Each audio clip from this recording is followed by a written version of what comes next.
16 ఏనుగులు వచ్చాయి, 3 రోజుల తర్వాత వెళ్ళిపోయాయిలే అన్న పుల్చల మండలంలోని రైతుల ఆశలపై నీళ్లు చల్లేలా 2 చోట్ల 2 ఒంటరి ఏనుగులు సంచరిస్తూ స్థానికంగా పండిస్తున్న పంటలపై దాడులు కొనసాగిస్తుండటంతో స్థానిక రైతులకు కష్టనష్టాలు తప్పట్లేదు. పుల్చల మండలంలోని 2 ప్రాంతాల్లో బుధవారం రాత్రి ఒంటరి ఏనుగులు పంటలపై దాడులు కొనసాగాయి.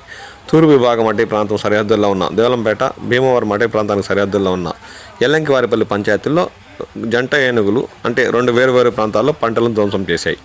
తూర్పు విభాగం అడవిలోని సూరప్ప చెరువు నుంచి దేవలంపేట పంచాయతీ దిగువమూర్తివారిపల్లి వద్ద ఒంటరి ఏనుగు చేరుకుని స్థానిక రైతులను నరసింహులు, చిన్నబ్బ, సీతారాం, నాగరాజ, శివయ్య, గురుస్వామికి చెందిన మామిడి చెట్ల కొమ్మలను, రాతి కూసాలను ఒంటరి ఏనుగు విరిచేసింది. అక్కడి నుంచి ఒంటరి ఏనుగు అడవిలోకి చేరుకుంది.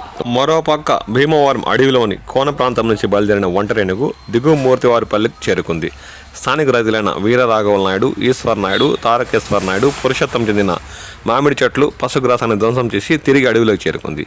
ధ్వంసమైన పంటలను గురువారం ఉదయం FSO మహమ్మద్ షఫీ పరిశీలించారు.